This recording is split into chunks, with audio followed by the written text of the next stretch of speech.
The Rational Optimist by Matt Ridley. Summary. Short summary.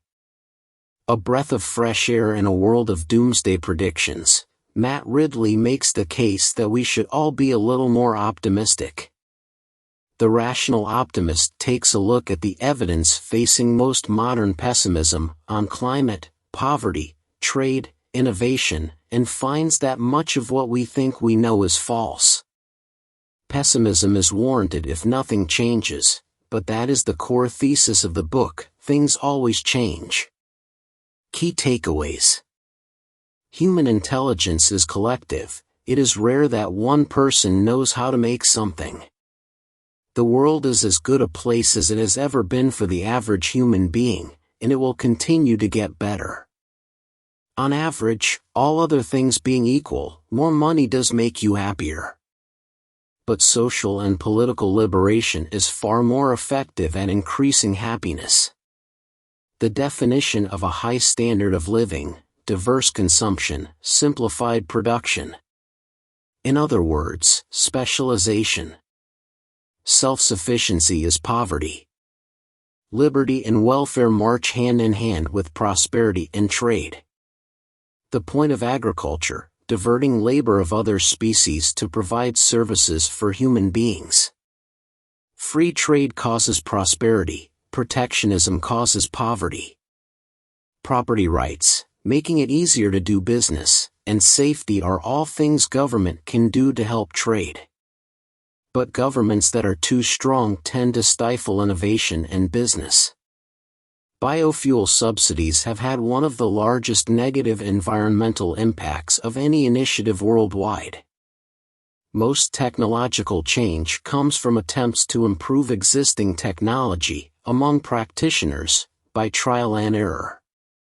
Climate change will have significant positive effects, and may in fact be an overall net positive. Solar and nuclear make the most sense as the cure to fossil fuels. The 21st century will bring more and more prosperity to more of the world, as we continue to innovate and find solutions that haven't been thought of yet. Introduction. When ideas have sex. At some point, human intelligence became collective and cumulative in a way that happened to no other animal. No single person knows how to make a computer mouse. It's the combination of many people over a long period of time. Experiments in laboratories by the economist Vernon Smith and his colleagues have long confirmed that markets in goods and services for immediate consumption, haircuts and hamburgers, work so well that it is hard to design them so they fail to deliver efficiency and innovation, while markets and assets are so automatically prone to bubbles and crashes that it is hard to design them so they work at all. Speculation, herd exuberance, irrational optimism, rent-seeking, and the temptation of fraud drive asset markets to overshoot and plunge, which is why they need careful regulation, something I always supported. Markets in goods and services need less regulation. I am a rational optimist, rational, because I have arrived at optimism not through temperament or instinct, but by looking at the evidence. In the pages that follow I hope to make you a rational optimist too. First, I need to convince you that human progress has, on balance, been a good thing, and that, despite the constant temptation to moan, the world is as good a place to live as it has ever been for the average human being, even now in a deep recession. That it is richer, healthier, and kinder too, as much because of commerce as despite it. Then I intend to explain why and how it got that way. And finally, I intend to see whether it can go on getting better. Chapter 1: A Better Today, the Unprecedented Present. Falling consumer prices is what enriches people. Deflation of asset prices can ruin them, but that is because they are using asset prices to get them the wherewithal to purchase consumer items. And, once again, notice that the true metric of prosperity is time. If Cornelius Vanderbilt or Henry Ford not only moves you faster to where you want to go, but requires you to work fewer hours to earn the ticket price, then he has enriched you by granting you a dollop of free time. If you choose to spend that spare time consuming somebody else's production, then you can enrich him in turn. If you choose to spend it producing for his consumption, then you have also further enriched yourself. Housing, too, is itching to get cheaper, but for confused reasons governments go to great lengths to prevent it. Where it took 16 weeks to earn the price of 100 square feet of housing in 1956, now it takes 14 weeks and the housing is of better quality. But given the ease with which modern machinery can assemble a house, the price should have come down much faster than that. Governments prevent this by, first, using planning or zoning laws to restrict supply, especially in Britain; second, using the tax system to encourage mortgage borrowing, in the United States at least, no longer in Britain; and third, doing all they can to stop property prices falling after a bubble. The effect of these measures is to make life harder for those who do not yet have a house and massively reward those who do. To remedy this, governments then have to enforce the building of more affordable housing, or subsidize mortgage lending to the poor. Happiness. 2 papers were published in 2008 analyzing all the data, and the unambiguous conclusion of both is that the Easterlin paradox does not exist. Rich people are happier than poor people, rich countries have happier people than poor countries, and people get happier as they get richer. That is to say, on average, across the board, on the whole, other things being equal, more money does make you happier. Getting richer is not the only or even the best way of getting happier. Social and political liberation is far more effective. The multiplication of labor. This is the diagnostic feature of modern life, the very definition of a high standard of living, diverse consumption, simplified production. Make one thing, use lots. The self-sufficient gardener, or his self-sufficient peasant or hunter-gatherer predecessor, who is, I shall argue, partly a myth in any case, is in contrast defined by his multiple production and simple consumption. He makes not just one thing, but many: his food, his shelter, his clothing, his entertainment. Because he only consumes what he produces, he cannot consume very much. Self-sufficiency is poverty. It is fashionable these days to decry food miles. The longer food is spent traveling to your plate, the more oil has been burnt and the more peace has been shattered along the way. But why single out food? Should we not protest against t-shirt miles, too, and laptop miles? After all, fruit and vegetables account for more than 20% of all exports from poor countries, whereas most laptops come from rich countries, so singling out food imports for special discrimination means singling out poor countries for sanctions. 2 economists recently concluded, after studying the issue, that the entire concept of food miles is a profoundly flawed sustainability indicator.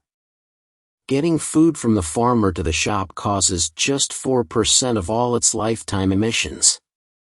10 times as much carbon is emitted in refrigerating British food as in air freighting it from abroad, and 50 times as much is emitted by the customer traveling to the shops. The call of the new. Nonetheless, you do not have to be starry-eyed about the Stone Age to find aspects of modern consumer society obscenely wasteful. Why, asks Jeffrey Miller, would the world's most intelligent primate buy a Hummer H1 Alpha sport utility vehicle, which seats 4, gets 10 miles to the gallon, takes 13.5 seconds to reach 60 miles per hour, and sells for $139,771? Because, he answers, human beings evolved to strive to signal social status and sexual worth. What this implies is that far from being merely materialist, human consumption is already driven by a sort of pseudo-spiritualism that seeks love, heroism and admiration. Yet this thirst for status then encourages people to devise recipes that rearrange the atoms, electrons or photons of the world in such a way as to make useful combinations for other people. Ambition is transmuted into opportunity. The cumulative accretion of knowledge by specialists that allows us each to consume more and more different things by each producing fewer and fewer is, I submit, the central story of humanity. Innovation changes the world, but only because it aids the elaboration of the division of labor and encourages the division of time. Forget wars, religions, famines, and poems for the moment. This is history's greatest theme, the metastasis of exchange, specialization, and the invention it has called forth, the creation of time. The rational optimist invites you to stand back and look at your species differently, to see the grand enterprise of humanity that has progressed, with frequent setbacks, for 100,000 years. And then, when you have seen that, consider whether that enterprise is finished or if, as the optimist claims, it still has centuries and millennia to run. If, in fact, it might be about to accelerate to an unprecedented rate. Chapter 2: The Collective Brain, Exchange and Specialization after 200,000 years ago. Starting to barter. Friedrich Hayek called the catallaxy, the ever-expanding possibility generated by a growing division of labor. This is something that amplifies itself once begun. Innovation networks. According to the anthropologist Joe Henrich, human beings learn skills from each other by copying prestigious individuals, and they innovate by making mistakes that are very occasionally improvements. That is how culture evolves. The bigger the connected population, the more skilled the teacher, and the bigger the probability of a productive mistake. Chapter 3: The Manufacture of Virtue, Barter, Trust and Rules after 50,000 years ago. The trust juice. The more you look at altruism and cooperation, the less uniquely human it appears. Oxytocin is common to all mammals, and is used for mother love in sheep and lover love in voles, so the chances are that it is available to underpin trust in almost any social mammal. It is necessary, but not sufficient to explain the human propensity to exchange. As a broad generalization, the more people trust each other in a society, the more prosperous that society is, and trust growth seems to precede income growth. If trust makes markets work, can markets generate trust? A successful transaction between two people, a sale and purchase, should benefit both. If it benefits one and not the other, it is exploitation, and it does nothing to raise the standard of living. The history of human prosperity, as Robert Wright has argued, lies in the repeated discovery of non-zero-sum bargains that benefit both sides. Coercion is the opposite of freedom. The 21st century, when commercialization has so far continued to spread, is already a time when battery farming and unilaterally declaring war have just about become unacceptable. Random violence makes the news precisely because it is so rare. Routine kindness does not make the news precisely because it is so commonplace. Charitable giving has been growing faster than the economy as a whole in recent decades. The internet reverberates with people sharing tips for free. The lesson of the last 2 centuries is that liberty and welfare march hand in hand with prosperity and trade. I am happy to cheer, with Deirdre McCloskey, hurrah for late 20th century enrichment and democratization. Hurrah for birth control and the civil rights movement. Arise, ye wretched of the earth. Interdependence through the market made these things possible. Politically, as Brink-Lindsey has diagnosed, the coincidence of wealth with toleration has led to the bizarre paradox of a conservative movement that embraces economic change but hates its social consequences, and a liberal movement that loves the social consequences but hates the economic source from which they come. Moreover, for all their eventual sins, entrepreneurial corporations can do enormous good while they are young and growing. Consider the case of discount retailing. The burst of increasing productivity that countries like America and Britain rather unexpectedly experienced in the 1990s at first puzzled many economists. They wanted to credit computers, but as the economist Robert Solow had quipped in 1987, you can see the computer everywhere but in the productivity statistics, and those of us who experienced how easy it was to waste time using a computer in those days agreed. A study by McKinsey concluded that the 1990s surge in the United States was caused by, drum roll of excitement, logistical changes in business, groan of disappointment, especially in the retail business and especially in just one firm, Walmart. Efficient ordering, ruthless negotiating, hyper-punctual timekeeping, suppliers must sometimes hit a 30-second window for deliveries, merciless cost control and ingenious responses to customers' preferences had given Walmart a 40% efficiency advantage over its competitors by the early 1990s. Walmart's competitors rapidly followed suit, raising their own productivity by 28% in the later 1990s, but Walmart had not stood still, gaining another 22% in the same time, even as it opened an average of 7 new 3-acre supercenters a month for a decade. According to Eric Beinhocker of McKinsey, these social technology innovations in the retail sector alone accounted for fully a quarter of all United States productivity growth. Tesco probably had a similar effect in Britain. Like corrugated iron and container shipping, discount merchandising is among the most unsophisticated yet enriching innovations of the 20th century. A single, routine, minuscule Walmart decision in the 1990s, not to sell deodorant in cardboard boxes, saved America $50 million a year, half of which was passed on to customers. Charles Fishman writes, "Whole forests have not fallen in part because of a decision made in the Walmart home office, to eliminate the deodorant box. On average, when it lands in a town, Walmart causes a 13% drop in its competitors' prices and saves its customers nationally $200 billion a year." Yet critics of corporate giants, who normally complain about profiteering, still disapprove of Walmart, saying the low prices are a bad thing because smaller businesses can't compete, or that Walmart is the world's largest sweatshop for paying low wages even though Walmart pays twice the minimum wage, and as I was writing this announced $2 billion in bonuses to staff, despite the recession, because of record sales.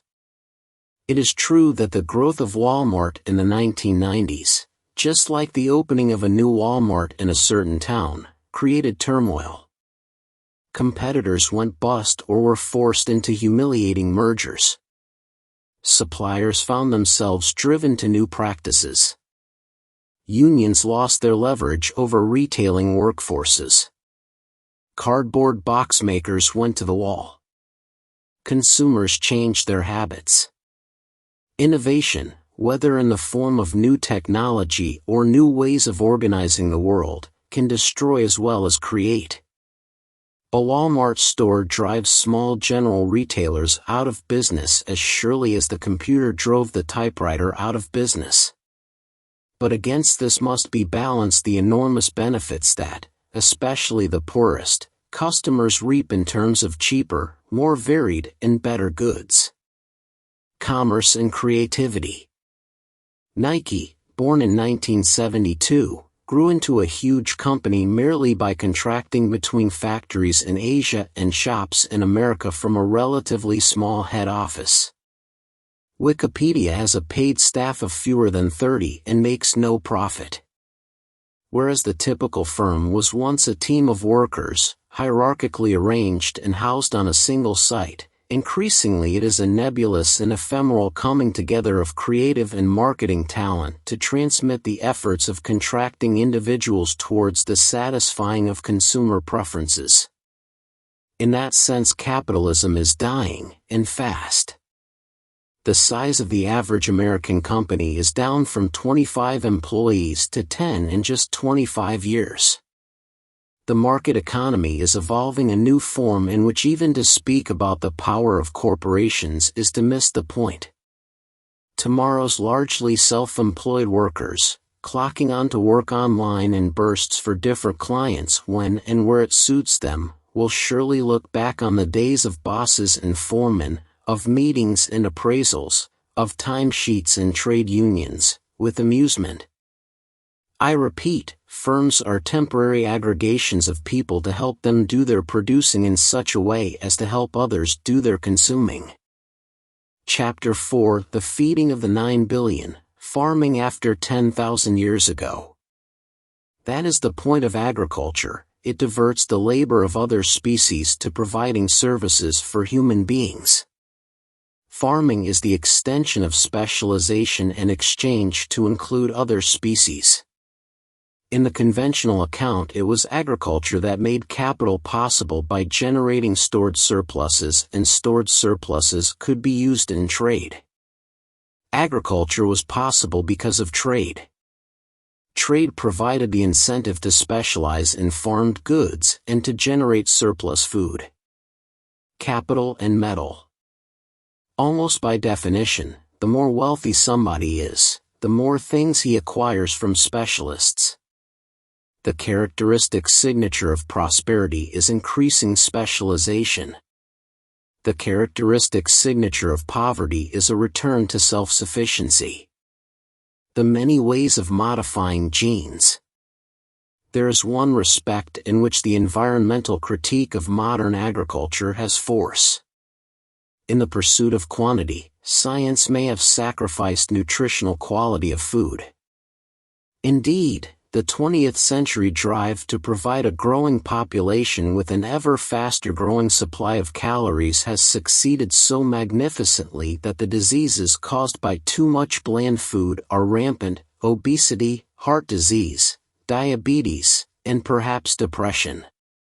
For example, modern plant oils and plentiful red meat make for a diet low in omega-3 fatty acids, which may contribute to heart disease. Modern wheat flour is rich in amylopectin starch, which may contribute to insulin resistance and hence diabetes, and maize is especially low in the amino acid tryptophan, a precursor of serotonin, the feel-good neurotransmitter. Consumers will rightly be looking to the next generation of plant varieties to redress these deficiencies. They could do so by eating more fish, fruit, and vegetables. But not only would this be a land-hungry option, it would suit the wealthy more than the poor, so it would exacerbate health inequalities. Instead, genetic modification provides an obvious solution: to insert healthy nutritional traits into high-yielding varieties, tryptophan into maize to fight depression, calcium transporter genes into carrots to help fight osteoporosis in people who cannot drink milk, or vitamins and minerals into sorghum and cassava for those who depend on them as staples. Chapter 5: The Triumph of Cities, Trade After 5,000 Years Ago. The Virtue of Fragmented Government. The Phoenician diaspora teaches another important lesson, first advanced by David Hume: political fragmentation is often the friend, not the enemy, of economic advance, because of the stop which it gives both to power and authority. This is not to say that democratic city-states are the only places where economic progress can occur, but it is to discern a pattern. Plainly, there is something beneficial to the growth of the division of labor when governments are limited, though not so weak that there is widespread piracy, republican or fragmented. The chief reason is surely that strong governments are, by definition, monopolies and monopolies always grow complacent, stagnant and self-serving. The Moloch state. Empires, indeed governments generally, tend to be good things at first and bad things the longer they last. First, they improve society's ability to flourish by providing central services and removing impediments to trade and specialization. But then governments gradually employ more and more ambitious elites who capture a greater and greater share of the society's income by interfering more and more in people's lives as they give themselves more and more rules to enforce, until they kill the goose that lays the golden eggs. There is a lesson for today. Economists are quick to speak of market failure, and rightly so, but a greater threat comes from government failure. Because it is a monopoly, government brings inefficiency and stagnation to most things it runs. Government agencies pursue the inflation of their budgets rather than the service of their customers. Pressure groups form an unholy alliance with agencies to extract more money from taxpayers for their members. Yet despite all this, most clever people still call for government to run more things and assume that if it did so, it would somehow be more perfect, more selfless, next time. Repeal the Corn Laws again. The message from history is so blatantly obvious, that free trade causes mutual prosperity while protectionism causes poverty, that it seems incredible that anybody ever thinks otherwise. Free trade works for countries even if they do it and their neighbors do not. Still they tried. North Korea under Kim Il-sung, Albania under Enver Hoxha, China under Mao Zedong, Cuba under Fidel Castro. Every country that tried protectionism suffered. Countries that went the other way include Singapore, Hong Kong, Taiwan, South Korea, and later Mauritius, bywords for miraculous growth. Yes, of course, trade is disruptive. Cheap imports can destroy jobs at home, though in doing so they always create far more both at home and abroad, by freeing up consumers' cash to buy other goods and services. If Europeans find their shoes made cheaply in Vietnam, then they have more to spend on getting their hair done, and there are more nice jobs for Europeans in hair salons and fewer dull ones in shoe factories. Sure, manufacturers will and do seek out countries that tolerate lower wages and lower standards, though, prodded by Western activists, in practice their main effect is then to raise the wages and standards in such places, where they most need raising. It is less of a race to the bottom, more of a race to raise the bottom. Nike sweatshops in Vietnam, for example, pay wages 3 times as high as local state-owned factories and have far better facilities. That drives up wages and standards. During the period of most rapid expansion of trade and outsourcing, child labor has halved since 1980. If that is driving down standards, let there be more of it. The apotheosis of the city. Trade draws people to cities and swells the slums. Is this not a bad thing? No. All across Asia, Latin America and Africa, a tide of subsistence farmers is leaving the land to move to cities and find paid work. To many Westerners, suffused with nostalgie de la boue, nostalgia for mud, this is a regrettable trend. Many charities and aid agencies see their job as helping to prevent subsistence farmers having to move to the city by making life in the countryside more sustainable.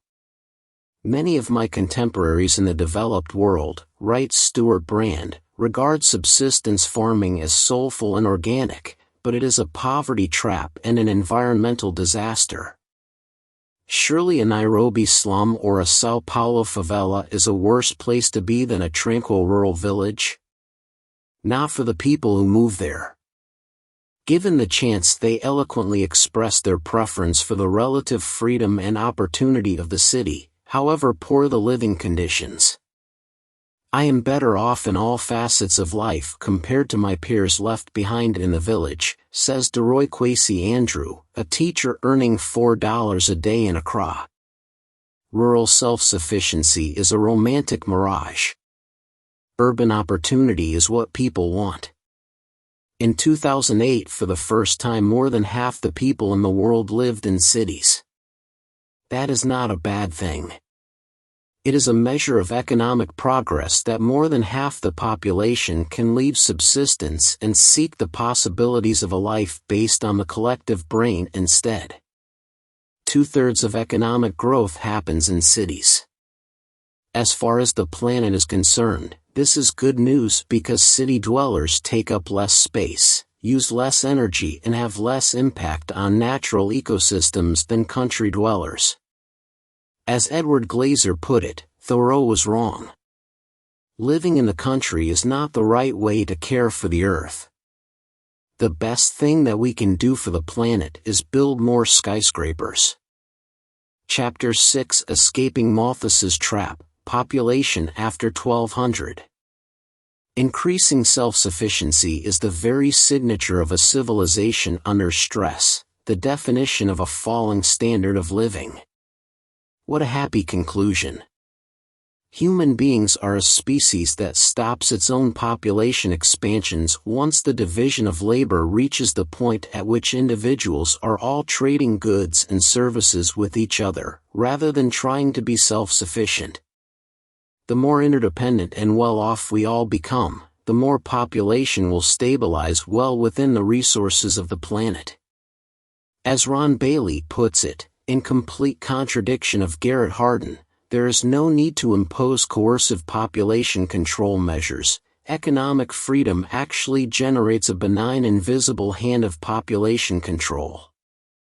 Chapter 7: The Release of Slaves, Energy After 1700.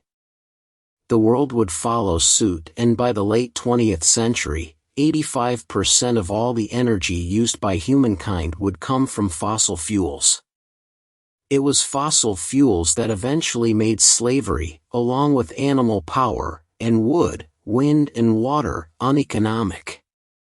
Wilberforce's ambition would have been harder to obtain without fossil fuels.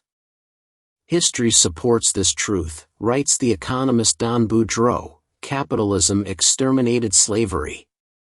Fossil fuels cannot explain the start of the Industrial Revolution. But they do explain why it did not end.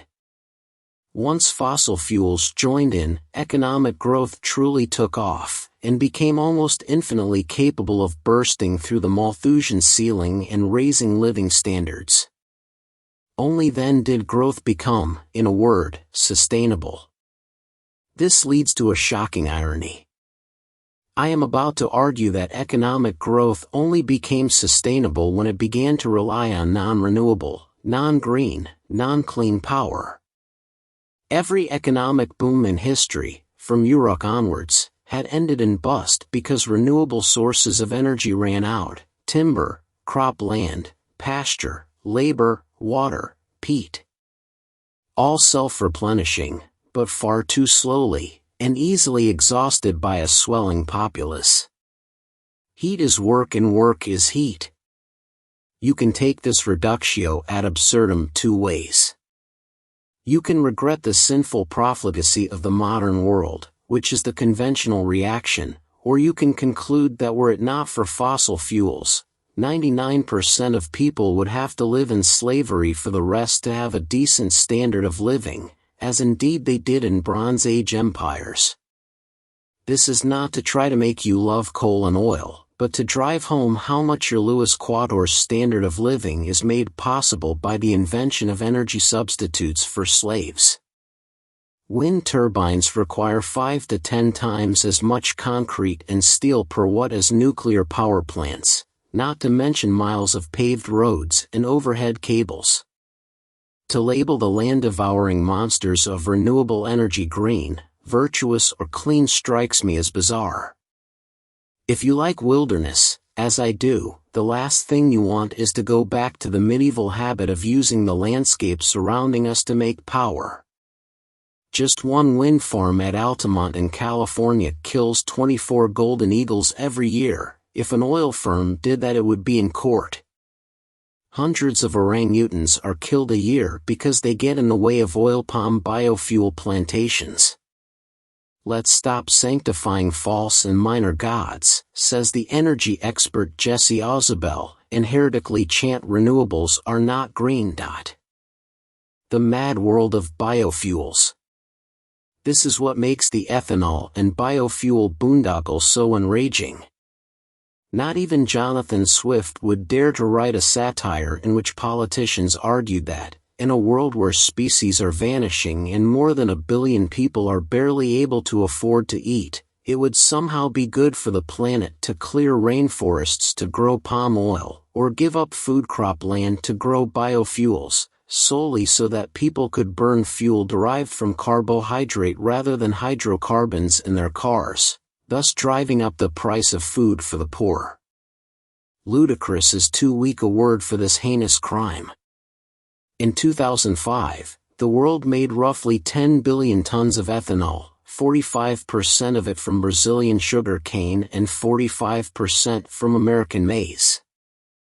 Add in 1 billion tons of biodiesel made from European rapeseed and the result is that roughly 5% of the world's crop land has been taken out of growing food and put into growing fuel, 20% in the United States. Together with drought in Australia and more meat eating in China, this was the key factor that helped push world food supply below world food demand in 2008 and cause food riots all over the world. Between 2004 and 2007 the world maize harvest increased by 51 million tons, but 50 million tons went into ethanol, leaving nothing to meet the increase of demand for all other uses of 33 million tons, hence the price rose. The poor, remember, spend 70% of their incomes on food. In effect, American car drivers were taking carbohydrates out of the mouths of the poor to fill their tanks. Which might just be acceptable if either biofuel had a big environmental benefit, or it saved Americans money so they could afford to buy more goods and services from the poor and help them out of poverty that way. But since Americans are in effect being taxed thrice over to pay for the ethanol industry, they subsidize the growing of maize, they subsidize the manufacture of ethanol and they pay more for their food. The ability of American consumers to contribute to demand for manufactured goods is actually hurt by ethanol, not helped. Meanwhile, the environmental benefits of biofuels are not just illusory, they are negative. Fermenting carbohydrate is an inefficient business compared with burning hydrocarbon. Every acre of maize or sugar cane requires tractor fuel, fertilizers, pesticides, truck fuel and distillation fuel, all of which are fuel. So the question is, how much fuel does it take to grow fuel? Answer, about the same amount.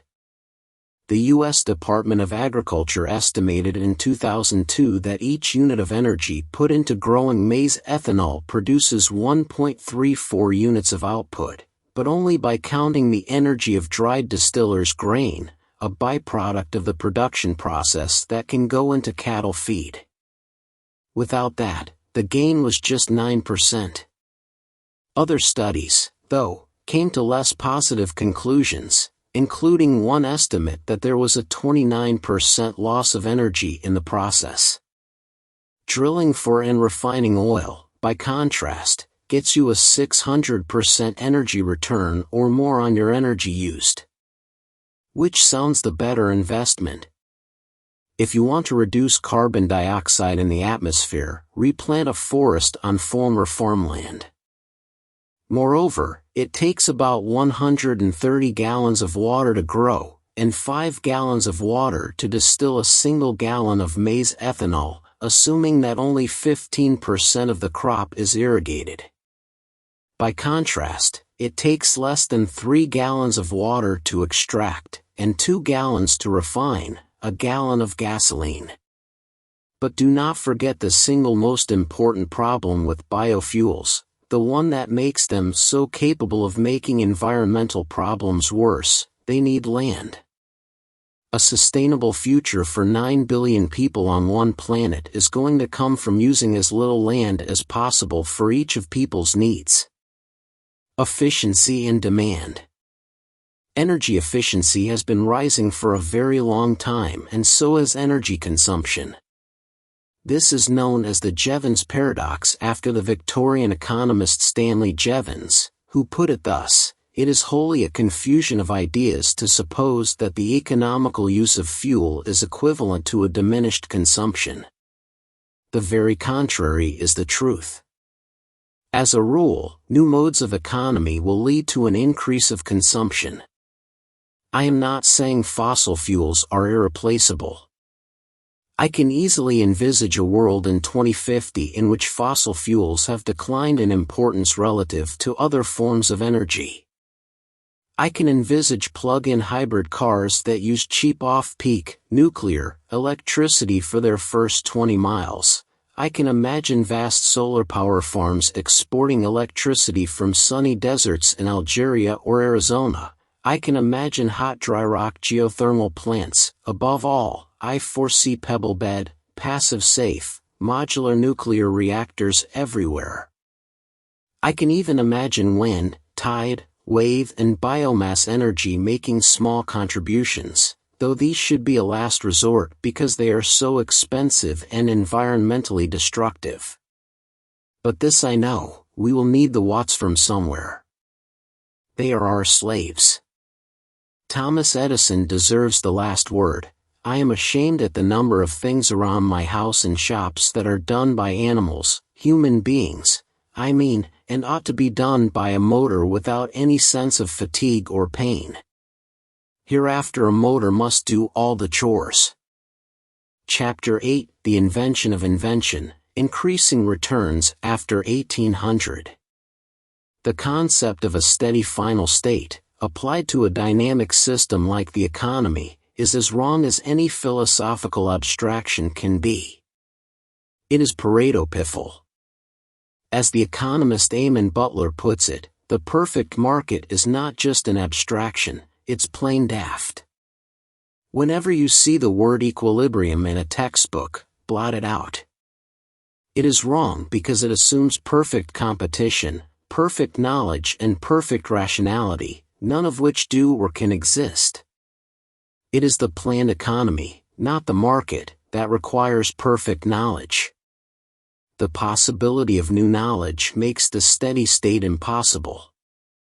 Somewhere somebody will have a new idea, and that idea will enable him to invent a new combination of atoms both to create and to exploit imperfections in the market.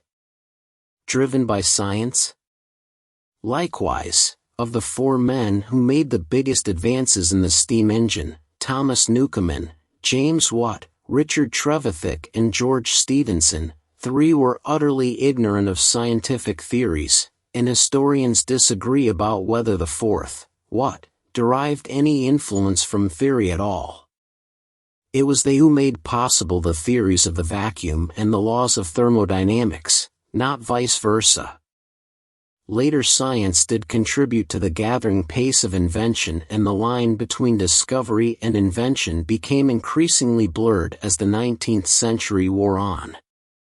Thus only when the principles of electrical transmission were understood could the telegraph be perfected. Once coal miners understood the succession of geological strata, they knew better where to sink new mines. Once benzene's ring structure was known, manufacturers could design dyes rather than serendipitously stumble on them.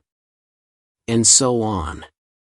But even most of this was, in Joel Mocher's words, a semi-directed, groping, bumbling process of trial and error by clever, dexterous professionals with a vague but gradually clearer notion of the processes at work. It is a stretch to call most of this science, however. It is what happens today in the garages and cafes of Silicon Valley, but not in the labs of Stanford University. The inescapable fact is that most technological change comes from attempts to improve existing technology. It happens on the shop floor among apprentices and mechanicals, or in the workplace among the users of computer programs, and only rarely as a result of the application and transfer of knowledge from the ivory towers of the intelligentsia. Exchange. The perpetual innovation machine that drives the modern economy owes its existence not mainly to science, which is its beneficiary more than its benefactor, nor to money, which is not always a limiting factor, nor to patents, which often get in the way, nor to government, which is bad at innovation. It is not a top-down process at all. Instead, I am going to try now to persuade you that one word will suffice to explain this conundrum: exchange. It is the ever-increasing exchange of ideas that causes the ever-increasing rate of innovation in the modern world. Go back to that word spillover. The characteristic feature of a piece of new knowledge, whether practical or esoteric, whether technical or social, is that you can give it away and still keep it. Innovators are therefore in the business of sharing. It is the most important thing they do, for unless they share their innovation it can have no benefit for them or for anybody else. And the one activity that got much easier to do after about 1800, and has got dramatically easier recently, is sharing. Infinite possibility. The wonderful thing about knowledge is that it is genuinely limitless. There is not even a theoretical possibility of exhausting the supply of ideas, discoveries, and inventions. This is the biggest cause of all for my optimism. Chapter 9: Turning Points, Pessimism after 1900. Implicit confidence in the beneficence of progress, said Hayek, has come to be regarded as the sign of a shallow mind. Let me make a square concession at the start. The pessimists are right when they say that, if the world continues as it is, it will end in disaster for all humanity. If all transport depends on oil, and oil runs out, then transport will cease. If agriculture continues to depend on irrigation and aquifers are depleted, then starvation will ensue. But notice the conditional, if. The world will not continue as it is. That is the whole point of human progress, the whole message of cultural evolution, the whole import of dynamic change, the whole thrust of this book. The real danger comes from slowing down change. It is my proposition that the human race has become a collective problem-solving machine, and it solves problems by changing its ways.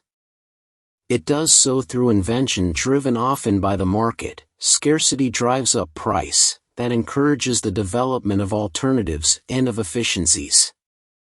It has happened often in history. Worse and worse. Consumers are overwhelmed with relatively trivial choices, says a professor of psychology. This notion dates from Herbert Marcuse, who turned Marx's notion of the immiseration of the proletariat by steadily declining living standards on its head and argued that capitalism forced excessive consumption on the working class instead. It resonates well in the academic seminar, causing heads to nod in agreement, but it is sheer garbage in the real world. When I go into the local superstore, I never see people driven to misery by the impossibility of choice. I see people choosing. As the average age of a country's population rises, so people get more and more neophobic and gloomy. There's immense vested interest in pessimism, too. No charity ever raised money for its cause by saying things are getting better. No journalist ever got the front page by telling his editor that he wanted to write a story about how disaster was now less likely. Good news is no news, so the media megaphone is at the disposal of any politician, journalist or activist who can plausibly warn of a coming disaster. As a result, pressure groups and their customers in the media go to great lengths to search even the most cheerful of statistics for glimmers of doom. Chapter 10: The Two Great Pessimisms of Today, Africa and Climate After 2010.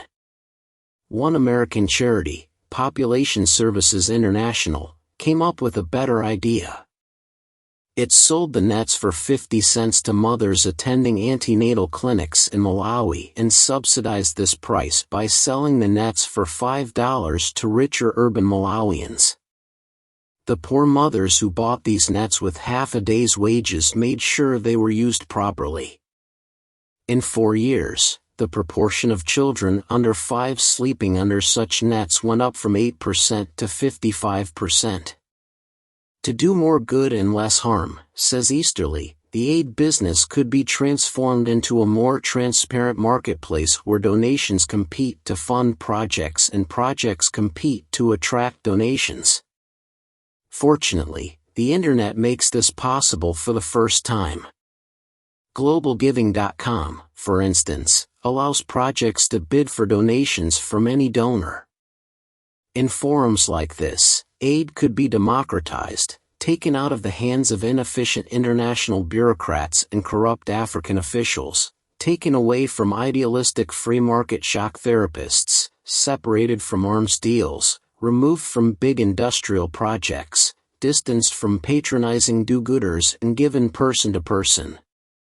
A rich country could give each taxpayer a tax break for each suitable donation. To those who say that this would make an uncoordinated, unplanned business, I reply, exactly. Grandiose goals and centralized plans have just as long and just as disastrous a history in aid as they do in politics.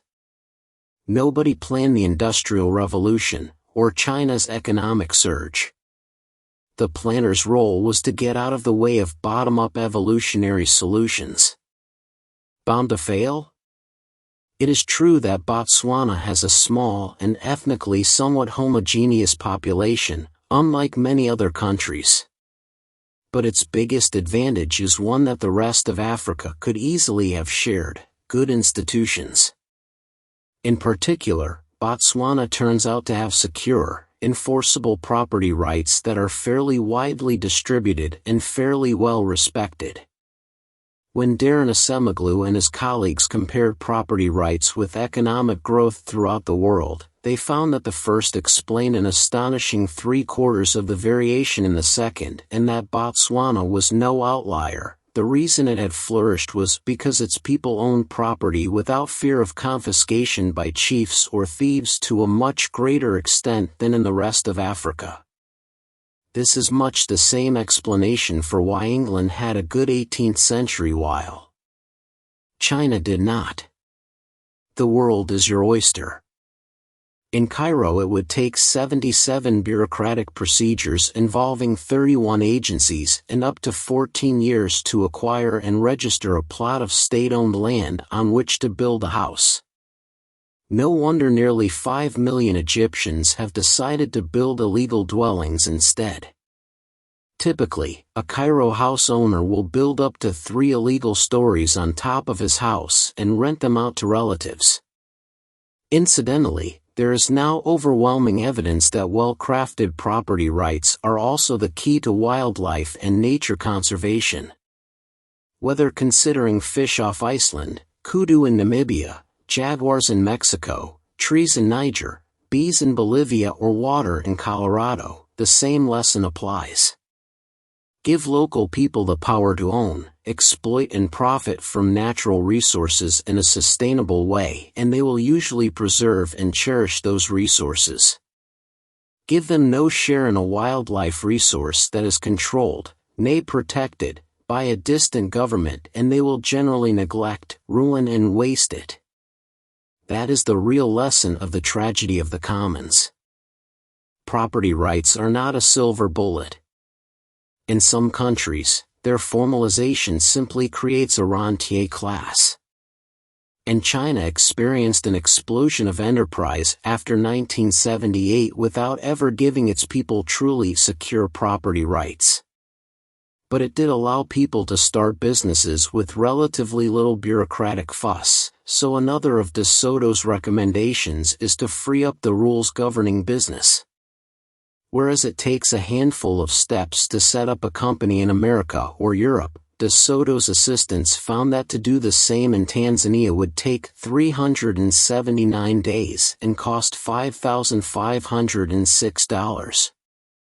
Worse, to have a normal business career in Tanzania for 50 years, you would have to spend more than 1,000 days in government offices petitioning for permits of one kind or another and spending $180,000 on them.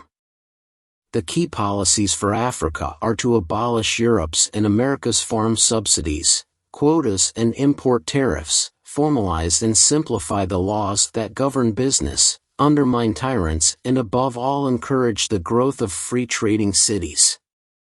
In 1978, China was about as poor and despotic as Africa is now. It changed because it deliberately allowed free trading zones to develop in emulation of Hong Kong.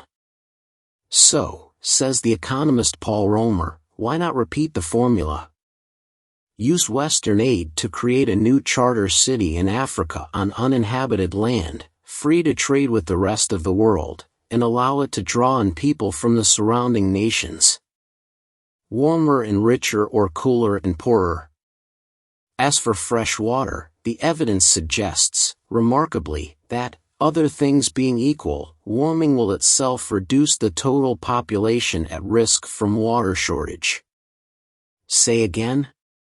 Yes, reduce. On average, rainfall will increase in a warmer world because of greater evaporation from the oceans, as it did in previous warm episodes such as the Holocene, when the Arctic Ocean may have been almost ice-free in summer, the Egyptian, Roman and medieval warm periods. The great droughts that changed history in Western Asia happened, as theory predicts, in times of cooling, 8,200 years ago and 4,200 years ago especially. The same is true for storms. During the warming of the 20th century, there was no increase in either the number or the maximum wind speed of Atlantic hurricanes making landfall. Globally, tropical cyclone intensity hit a 30-year low in 2008. The cost of the damage done by hurricanes has increased greatly, but that is because of the building and insuring of expensive coastal properties, not because of storm intensity or frequency. In measuring health, note that globally the number of excess deaths during cold weather continues to exceed the number of excess deaths during heat waves by a large margin, by about 5-to-1 in most of Europe. The global food supply will probably increase if temperature rises by up to 3 degrees Celsius. Not only will the warmth improve yields from cold lands and the rainfall improve yields from some dry lands, but the increased carbon dioxide will itself enhance yields, especially in dry areas. Wheat, for example, grows 15 to 40% faster in 600 parts per million of carbon dioxide than it does in 295 ppm. Glasshouses often use air enriched in carbon dioxide to 1000 ppm to enhance plant growth rates.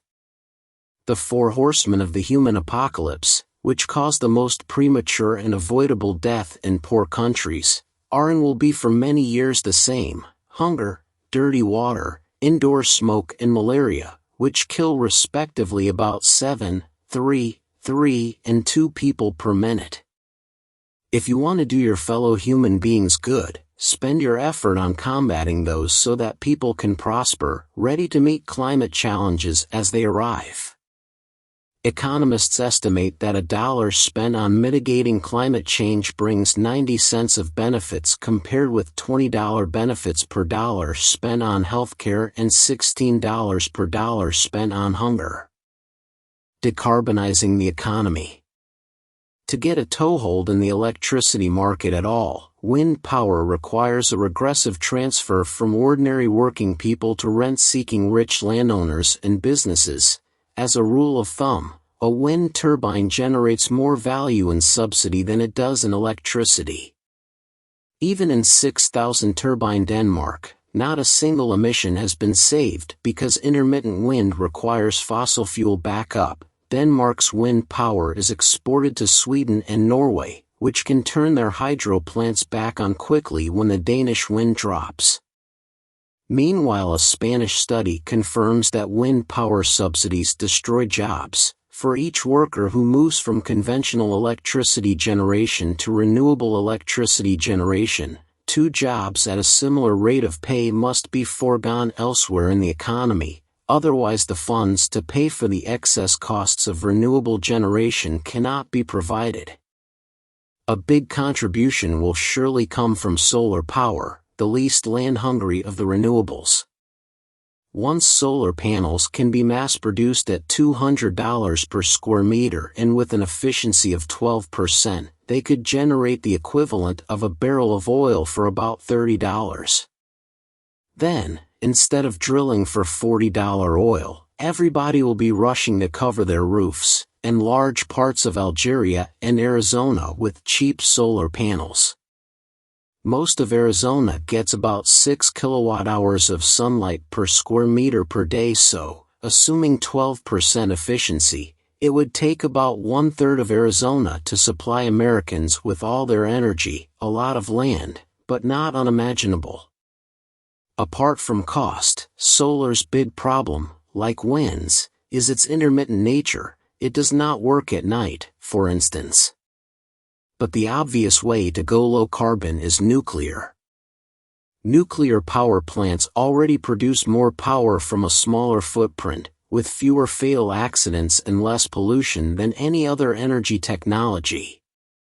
The waste they produce is not an insoluble issue. It is tiny in volume, a Coke can per person per lifetime, easily stored, and unlike every other toxin gets safer with time, its radioactivity falls to 1/billionth of the starting level in 2 centuries. These advantages are growing all the time.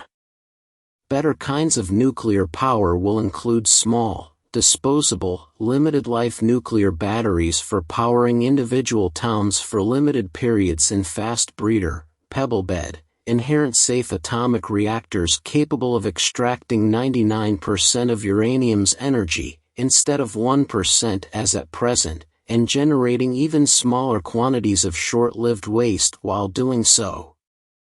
Modern nuclear reactors are already as different from the inherently unstable, uncontained Chernobyl ones as a jetliner is from a biplane. Perhaps one day fusion will contribute, too, but do not hold your breath. The way to choose which of these technologies to adopt is probably to enact a heavy carbon tax, and cut payroll taxes, national insurance in Britain, to the same extent. That would encourage employment and discourage carbon emissions. The way not to get there is to pick losers, like wind and biofuel, to reward speculators in carbon credits and to load the economy with rules, restrictions, subsidies, distortions, and corruption. Remember, I am not here attempting to resolve the climate debate, nor saying that catastrophe is impossible. I am testing my optimism against the facts, and what I find is that the probability of rapid and severe climate change is small, the probability of net harm from the most likely climate change is small, the probability that no adaptation will occur is small, and the probability of no new low-carbon energy technologies emerging in the long run is small. Multiply those small probabilities together and the probability of a prosperous 21st century is therefore by definition large. You can argue about just how large, and therefore about how much needs to be spent on precaution, but you cannot on the IPCC's figures make it anything other than very probable that the world will be a better place in 2100 than it is today. And there is every reason to think that Africa can share in that prosperity. Despite continuing war, disease, and dictators, inch by inch its population will stabilize, its cities will flourish, its exports will grow, its farms will prosper, its wildernesses will survive, and its people will experience peace. In the megadroughts of the ice ages, Africa could support very few early hunter-gatherers. In a warm and moist interglacial, it can support 1 billion mostly urban exchanger specializers. Chapter 11: The Catallaxy, Rational Optimism about 2100. How good could it get? So in describing the world of 2100, I am bound to sound like somebody stuck in the world of the early 21st century, and make laughable errors of extrapolation. It's tough to make predictions, joked somebody, perhaps Yogi Berra, especially about the future. But here goes, nonetheless. I forecast that the 21st century will show a continuing expansion of catallaxy, Hayek's word for spontaneous order created by exchange and specialization. This catallaxy will not go smoothly, or without resistance. Natural and unnatural disasters will still happen. Governments will bail out big corporations and big bureaucracies, hand them special favors such as subsidies or carbon rations, and regulate them in such a way as to create barriers to entry, slowing down creative destruction. Chiefs, priests, thieves, financiers, consultants and others will appear on all sides, feeding off the surplus generated by exchange and specialization, diverting the lifeblood of the catallaxy into their own reactionary lives. It happened in the past. Empires bought stability at the price of creating a parasitic court, monotheistic religions bought social cohesion at the price of a parasitic priestly class, nationalism bought power at the expense of a parasitic military, socialism bought equality at the price of a parasitic bureaucracy, capitalism bought efficiency at the price of parasitic financiers.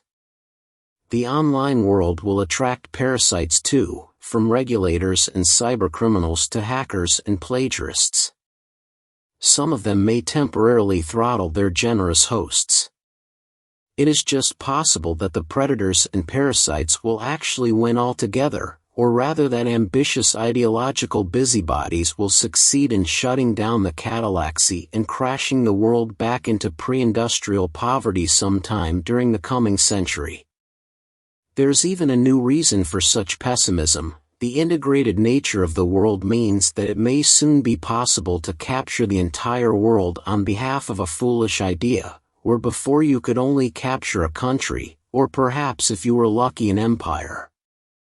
The great religions all needed empires within which to flourish and become powerful, Buddhism within the Mauryan and Chinese, Christianity within the Roman, Islam within the Arab. It will be hard to snuff out the flame of innovation, because it is such an evolutionary, bottom-up phenomenon in such a networked world. The end. I hope you do enjoy watching the Rational Optimist summary. Thank you for watching. Please subscribe, like and share. See you in next video.